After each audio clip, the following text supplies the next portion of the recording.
Hello बच्चों। तो आज हम क्लास 9 मैथ्स में एक्सरसाइज 2.2 में फोर्थ क्वेश्चन करेंगे बच्चों। थर्ड क्वेश्चन तक हमने कर लिया था, तो हम एक्सरसाइज 2.2 में फोर्थ क्वेश्चन करते हैं। फोर्थ क्वेश्चन है find the zero of the polynomial in each of the following cases. जो भी केसेस दिए इसमें आपको पॉलिनोमियल का जीरो निकालना है। पॉलिनोमियल का जीरो निकालने का मतलब होता है x की वो वैल्यू निकालनी है जो इस पॉलिनोमियल को जीरो बनाती है। ठीक है, तो हमें पिछले क्वेश्चन में वेरीफाई करना था कि जो इंडिकेटेड पॉइंट है वो पॉलिनोमियल का जीरो है या नहीं। तो उसमें तो हमने क्या करना था, उस पॉइंट को पॉलिनोमियल में रखा, अगर जीरो आ जाए तो वो जीरो है, नहीं आएगा तो नॉट जीरो।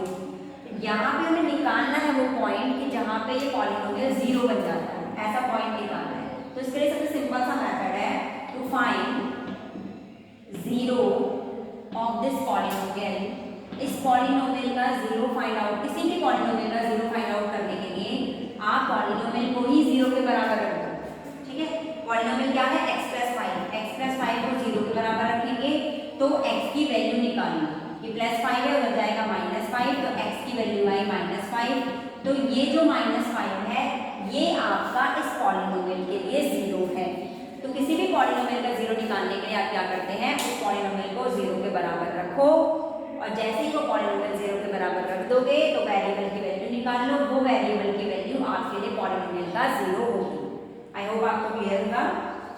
अब उसके बाद देखिए आप, फर्स्ट पार्ट हो गया, अब हम सेकेंड पार्ट करते हैं। सेकेंड पार्ट है px is equals to x minus 5। Similar तरीके से होगा, इसमें भी आप वही करेंगे, इसका आपको जीरो निकालना है तो px की वैल्यू जीरो रखो, x माइनस 5 को आप जीरो पुट करोगे तो x की वैल्यू क्या आएगी, ये -5 है उधर जाएगा प्लस का 5। तो ये जो x की वैल्यू 5 आई ये इस पॉलिनोमियल के लिए जीरो होगी। ठीक, तो हमारा सेकंड पार्ट भी हो गया। अब हम कुछ इंपॉर्टेंट पार्ट्स कर लेते हैं इनमें से। तो फॉर एग्जांपल अगर हम फोर्थ पार्ट करते हैं तो px है हमारे पास px माइनस 2। आपको इस पॉलिनोमियल का क्या निकालना है, जीरो निकालना है। तो आप क्या करेंगे, इस पॉलिनोमियल को जीरो के बराबर रखेंगे और क्या करेंगे, x की वैल्यू निकालेंगे। तो किसी जिस वेरिएबल की आपको वैल्यू निकालनी होती है उसे बिल्कुल अलग कर दीजिए, बाकी सारी चीजें यहाँ से हटा के दूसरी साइड ले जाइए। ये -2 है उधर जाएगा प्लस का 2। ठीक है, और उसके बाद ये 3 यहाँ पे मल्टीप्लाई में है उधर जाएगा डिवाइड में। तो x की वैल्यू आ जाएगी आपकी 2/3।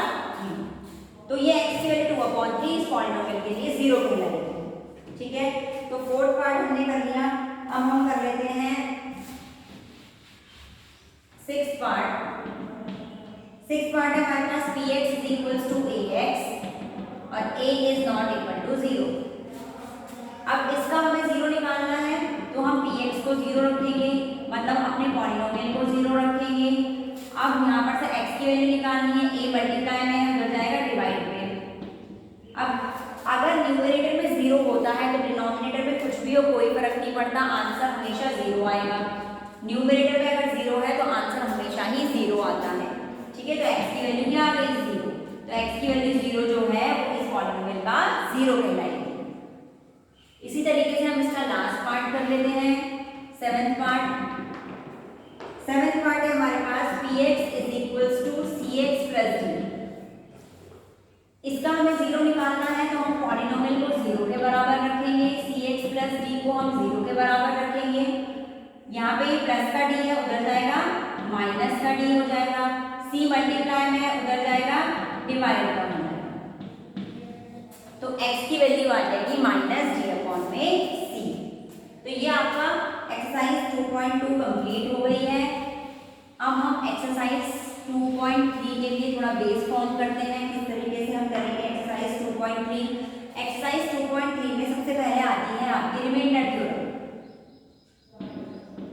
ठीक है, तो रिमाइंडर थ्योरम समझने के लिए, क्योंकि हमने अभी तक जो भी काम किया है, हम नंबर्स के ऊपर काम करते थे पहले। ठीक है, नंबर्स के ऊपर हम काम करते थे, अब हम पॉलिनोमियल के ऊपर काम करने लगे हैं। तो नंबर्स के ऊपर जब हम काम करते थे, जब हम दो नंबर्स को डिवाइड करते थे, फॉर एग्जांपल हम 17 को 5 से डिवाइड कर रहे हैं तो 5 3 जा 15, माइनस करेंगे 17 में से 15 में तो 2 आएगा। तो 17 को हम कैसे लिख सकते हैं? 17 को अगर मुझे 5 की टर्म्स में लिखना है, मतलब उसकी टर्म्स में लिखना है जो उसे डिवाइड कर रहा है, तो कैसे लिखेंगे? 17 को हम क्या लिखेंगे? 5 3 जा 15, मतलब 5 into 3 और प्लस में 2। आप इस तरीके से लिख सकते हैं। 5 into 3 15 होता है, प्लस में 2 करेंगे 17, यही तो आएगा। कोई भी नंबर जिसको आप डिवाइड कर रहे हैं, फॉर एग्जाम्पल आप 9 को 2 से डिवाइड कर रहे हैं, 2 4 जा 8, माइनस करेंगे 1 रिमाइंडर आएगा, तो 9 को आप क्या लिख सकते हैं? 2 4 जा, मतलब 2 into 4 और प्लस में 1। तो अगर आपको जिसको आप डिवाइड कर रहे हैं, इसको आपको अगर उसकी टर्म्स में लिखना है जिससे आप डिवाइड कर रहे हैं, तो आप कैसे लिखते हैं?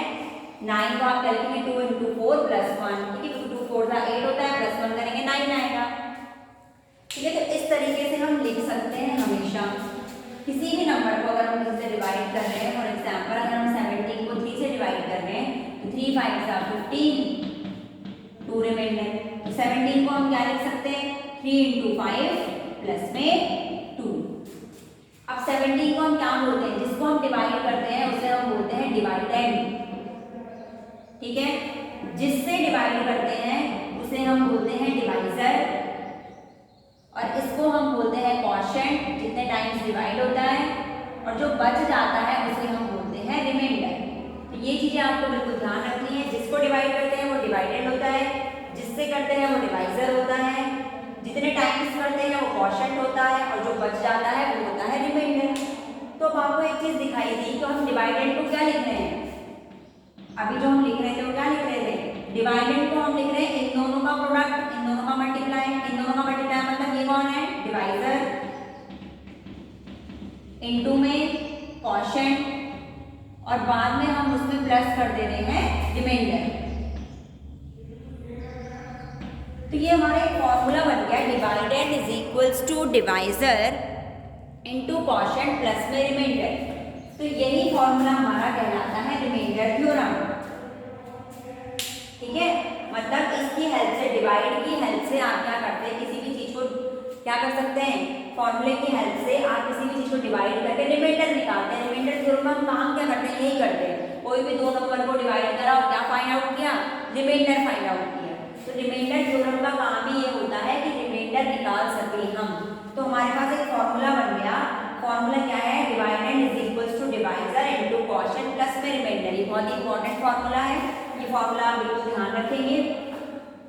तो अभी हमने देखा कि रिमाइंडर थ्योरम जस्ट क्या होता है? फाइंड आउट करने के लिए, क्या फाइंड आउट करने के लिए? रिमाइंडर फाइंड आउट करने के लिए। फॉर एग्जाम्पल अगर हमारे पास कोई पॉलिनोमियल है px, कोई भी पॉलिनोमियल है x² प्लस x प्लस 1, हमें इस px को x माइनस 2 से डिवाइड करना है। तो और डिवाइड करने के बाद बोला है फाइंड करो कि रिमाइंडर कितना आएगा, ये पूछा है। तो अगर किसी पॉलिनोमियल को हमें दूसरे पॉलिनोमियल से डिवाइड करना है और पूछा है रिमाइंडर कितना आएगा, तो वो हम रिमाइंडर थ्योरम की हेल्प से निकालते हैं। जिससे आपको डिवाइड करना है उसको 0 के बराबर रख दो और वहां से वेरिएबल की वैल्यू निकाल दो। वेरिएबल की वैल्यू कितनी आएगी? ये -2 हो जाएगा प्लस का 2। ये जो वेरिएबल की वैल्यू आएगी, इस वेरिएबल की वैल्यू को पॉलिनोमियल में रख दो। मतलब जहां जहां पे आपको x दिखना है वहां पे 2 रख दो। तो 2 का स्क्वायर प्लस 2 प्लस 1, 2 का स्क्वायर हो जाएगा 4 प्लस 2 प्लस 1, 4 प्लस 2 6, 6 प्लस 1 7। तो ये जो 7 आएगा दिस इज योर रिमाइंडर। तो रिमाइंडर थ्योरम की हेल्प से हम रिमाइंडर कैसे निकालते हैं? अगर हम दो पॉलिनोमियल्स को आपस में डिवाइड कर रहे हैं, तो जिससे हम डिवाइड कर रहे हैं उसको 0 के बराबर रख के वहां से वेरिएबल की वैल्यू निकालिए। इस वेरिएबल की वैल्यू को पॉलिनोमियल में अगर आप रखेंगे तो जो आपका आफ्टर कैलकुलेशन आएगा दैट इज योर रिमाइंडर। तो ये इजी सा मेथड है रिमाइंडर फाइंड आउट करने का। और ये रिमाइंडर जो हम फाइंड आउट करते हैं, ये रिमाइंडर हम फाइंड आउट करते हैं रिमाइंडर थ्योरम से। तो आई होप आपको क्लियर होगा कि हम किस तरीके से रिमाइंडर फाइंड आउट करते हैं। तो रिमाइंडर फाइंड आउट करने का ये तरीका है। अब हम एक्सरसाइज 2.3 जो हमारी है उसका फर्स्ट क्वेश्चन करते हैं जरा, कि रिमाइंडर हम कैसे निकालते हैं। एक्सरसाइज 2.3 जो है फर्स्ट का फर्स्ट पार्ट देखते हैं। तो फर्स्ट क्वेश्चन जो है वो है find the remainder when x³ plus 3x² plus 3x plus 1 is divided by x plus 1। अगर आप इस हैं तो बताइए रिमाइंडर क्या आएगा। तो डिवाइड करने की जरूरत नहीं है पूरी, ठीक है, पूरा डिवाइड करने की जरूरत नहीं है, आप रिमाइंडर थ्योरम की हेल्प से कर सकते हैं। आप क्या करेंगे, x+1 को 0 पुट करेंगे, x की वैल्यू निकालेंगे, +1 है उधर जाएगा, -1 हो जाएगा। अब ये जो -1 आया है इसको रखेंगे इस पॉलिनोमियल में, तो क्या आ जाएगा, रिमाइंडर आ जाएगा। ठीक है, तो रिमाइंडर निकालने का यही तरीका है कि जिससे आप डिवाइड कर रहे हैं उसको 0 रख के x की वैल्यू निकालो, पॉलिनोमियल में रखो तो रिमाइंडर आ जाएगा। अब -1 रखना है आपको यहाँ, तो -1 का क्यूब +3 इंटू -1 का स्क्वायर +3 इंटू -1 +1, जहाँ जहाँ पे x है वहाँ पे -1 रखो। -1 को 3 बार मल्टीप्लाई करेंगे तो -1 आएगा, -1 को 2 बार मल्टीप्लाई करेंगे तो प्लस का 1 आएगा, प्लस माइनस माइनस 3 1 जा 3 +1, तो ये आएगा -1, 3 इंटू 1 3 -3 +1, 3 से 3 कैंसिल क्योंकि ये प्लस का 3 है माइनस का 3 है, ये माइनस का 1 है ये प्लस का 1 है, ये भी कैंसिल, कुछ भी नहीं बचा मतलब 0 बचा। तो इसका मतलब अगर मैं इस पॉलिनोमियल को x+1 से डिवाइड करूंगी तो रिमाइंडर आएगा 0। तो ये बहुत ही इजी सा मेथड है रिमाइंडर फाइंड आउट करने का विदाउट एनी लॉन्ग डिवीजन, बिना डिवीजन करे हम रिमाइंडर थ्योरम से फाइंड आउट कर सकते हैं। तो आई होप आपको ये क्लियर होगा। ठीक है, कोई भी डाउट होगा तो आप मुझसे पूछ सकते हैं। आज के लिए इतना ही रखते हैं।